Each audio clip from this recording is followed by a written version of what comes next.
The CCP's control in Shanghai is close to collapsing, and President Xi is preparing to withdraw his essential operations from Great Britain. Welcome to Disrupt.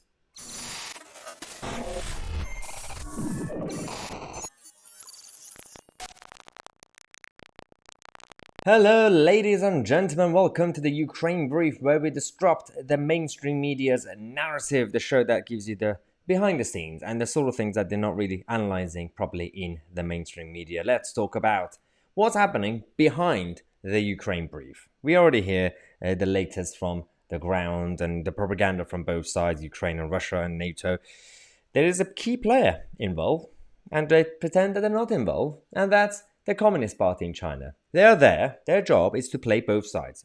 In fact, to play all sides on all continents, because they are there to take advantage of any fallout and try to be like, well, we just want peace. We just want money. Yes, you want money and power, and that's how they're trying to expand their empire, because this is no longer the 20th century, and they've learned from the mistakes of America and NATO. So today we're going to talk about what's going on with President Xi's energy sources and operations in the West, in Britain, in Canada, and in America, and also what's going on, the latest from Shanghai, because it's close to collapsing. The restrictions cause food shortages. But first, let's discuss this oil operation, offshore oil operation that China has in our country, because they are pretty much involved with a lot of infrastructure, and they are a key player. CNOOC, which is the China and National Offshore Oil Corporation. They are massive, and they are directly linked to President Xi's pocket and Beijing. They have decided, because the West and NATO allies, but basically the White House warned them, saying, if you support Putin, then what we're going to do is we're going to put sanctions on the whole of China, CCP, and all their operations. And President Xi came back and said, "Oh no, we don't want to get involved. We just want peace for all sides." It's basically the same narrative of Jeremy Corbyn. Like, hey, I just want peace, guys, and then he takes one side and then tries to take advantage of all the fallout. Now, China said that we're not really taking sides. We're not going to support Russia. We promise. And then 10 minutes later, they announced that we are going to withdraw our offshore oil operation from Britain, Canada, and America, according to Reuters. It's credible, and it's been confirmed that they've decided to withdraw it. Why? Because the West could put sanctions on them. Now, why would the West put sanctions on China? Unless you want to get involved with this conflict. Because if we listen to President Xi, then we should trust him. He doesn't really want to do anything. He doesn't want to cause trouble.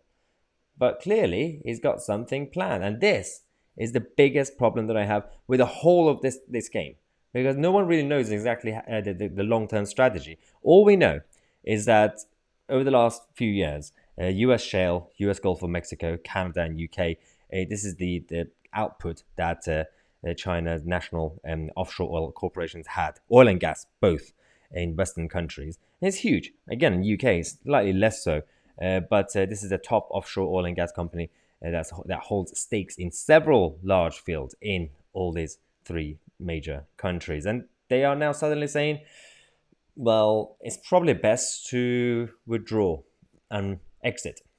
They have an exit strategy when it comes to the West. And it's quite rare, because they usually do the exact opposite. China doesn't withdraw. They infiltrate. They go in. They advance. Look at Central Africa.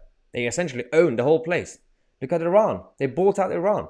And their whole plan was to, in case Putin goes down, then, and considering they've been completely isolated, Russia, from the West and the whole world, the Western system financially, then China could go and say, I'll bail you out, but then that means you owe me big time.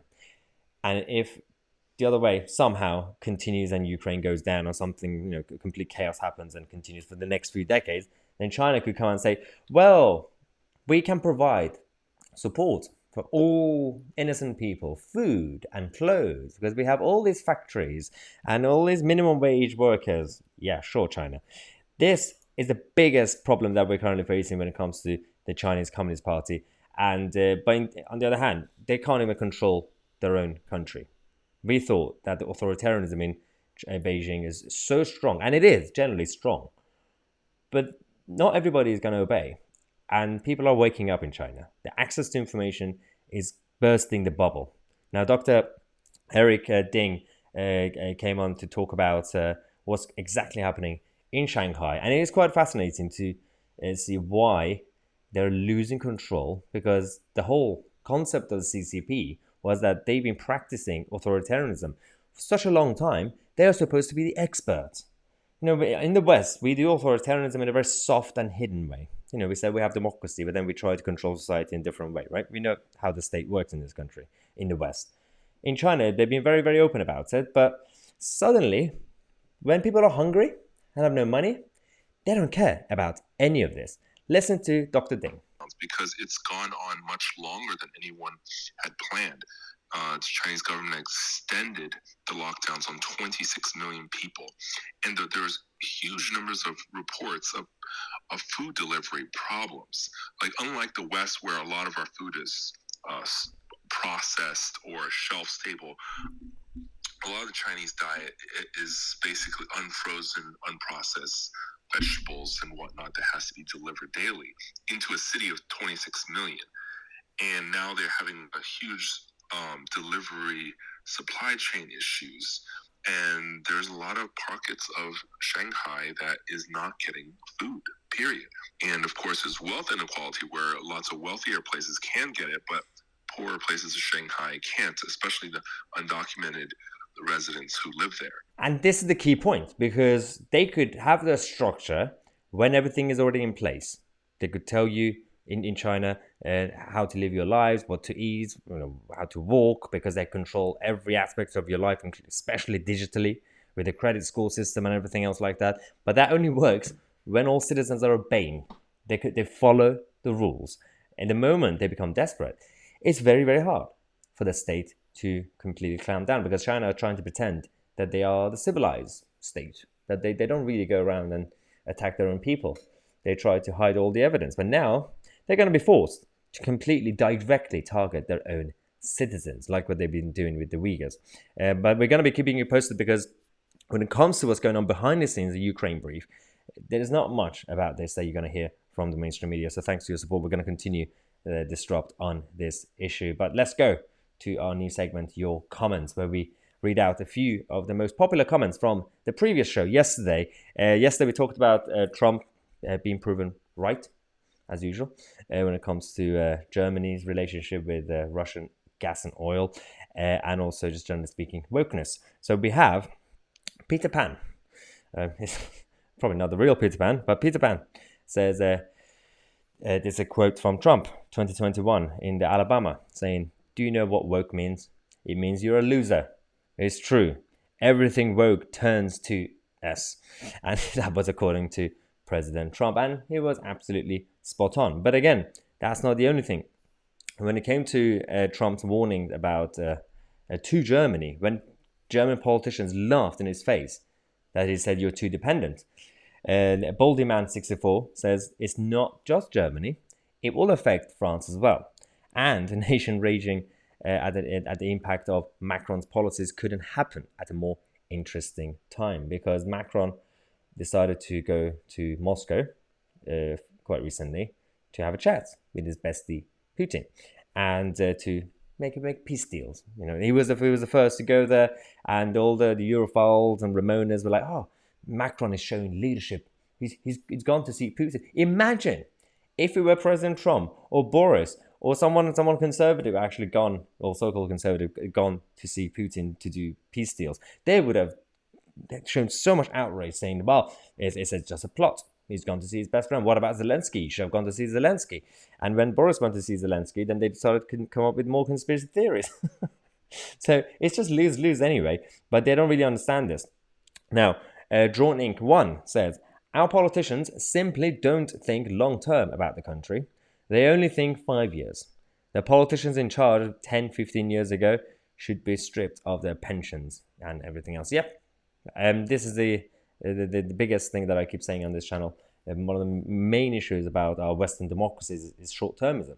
Short-termism is destroying our culture and destroying the whole system, society, because politicians are no longer responding to actual problems properly because they are only concerned about winning the next election or not losing power. But then everything is about having a plaster, just finding some sort of empty promise, giving you, well, right now, Starmer's come out to say, I have a plan, energy plan, that will save you £600 per person or per family. You can't just randomly come up with numbers. That's not how economics works. But some people are going to be, well, the Labour heartlands and the Labour tribal activists and members are going to fall for it, and they're going to come out and campaign for the idiot. And then the same cycle of doom will continue. This is why we exist on this channel. This is why your support is very much appreciated, especially throughout these dark times. I thought 2020 until now was quite dark with all the lockdown stuff, but now we're going through the new battle, which is, it's not new, but it's magnified. The battle against globalism. And we're going to continue this. And we're going to have more announcements actually about my plans for the future with this channel about the fight against globalism, which I will keep you guys posted. So thank you so much again for all the support. Subscribe to the channel, and we're going to continue to come back with you every day with the Ukraine Brief to disrupt the narrative of the mainstream media. I'm Tousi, and I'll see you guys in the next video.